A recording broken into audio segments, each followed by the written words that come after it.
আজকে আমরা চলে এসেছি বাগচিবাড়ি করিমপুর। এই হচ্ছে আমার শ্বশুরবাড়ি ফ্যামিলি। আমার শালিকার সদ্য বিয়ে হয়েছে, তাই আমরা অষ্টমঙ্গলার দিন চলে এসেছি করিমপুরের বাগচিবাড়িতে। এটা হচ্ছে পুরনো বাগচিবাড়ি। আপনারা দেখুন,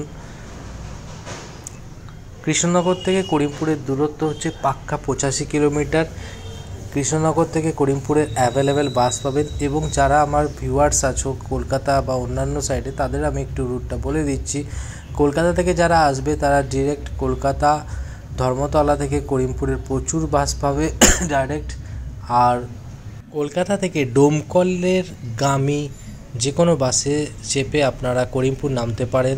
এবং বাই কার এবং বাইক তো আছেই। তো এত সুন্দর কারুকার্য একটা জমিদার বাড়ি। এটা রাজবাড়ি বলা যায় না, এটা হচ্ছে জমিদার। বাগচিবাড়ি হচ্ছে জমিদার বাড়ি ছিল। আপনারা দেখুন,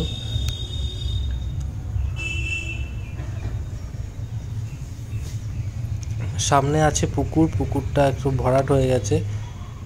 আমি একবারে জমিদার বাড়ির সামনে থেকে আপনাদেরকে দেখাচ্ছি। অনেকটা জায়গা জুড়ে এই পুরনো বাগচিবাড়ির বাগানের সামনে গেট। আপনারা দেখতে থাকুন, খুবই ভালো লাগবে। আমরা যখন গেছিলাম একটা প্রি ওয়েডিং বোধহয় শ্যুট হচ্ছিলো, বা রিলস ভিডিও কিছু একটা শ্যুট হচ্ছিলো। আমরা গাড়ি করেই গেছিলাম, যেহেতু আমরা অনেক কজন ছিলাম। এরপরে আমরা চলে যাব। তো আমরা এখন আছি নতুন বাগচিবাড়িতে করিমপুরে। আগে যেটা দেখালাম আপনাদেরকে ওটা হচ্ছে পুরনো বাগচিবাড়ি। এখন আমরা আছি নতুন বাগচিবাড়িতে। নতুন বাগচিবাড়ি ডেকোরেশন খুবই সুন্দর, সুন্দর লাগছে। ব্যালকনি, রাজমহলের ব্যালকনি, এন্ট্রান্স দেখাচ্ছে আমাদের। আর এই যে আমার প্রিয়াঙ্কাকে তো সবাই চেনো, এখন আলাপ করাচ্ছি আমার শালিকে অনেকেই বসেছে।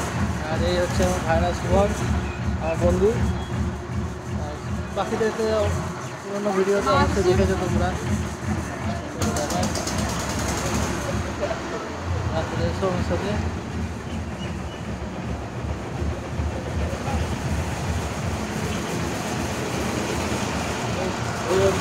এই হলো বাগচিবাড়ি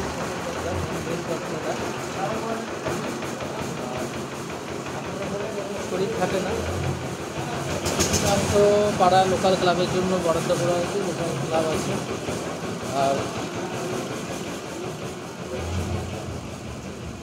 এটা হচ্ছে মানুষজন ওখানে আছে।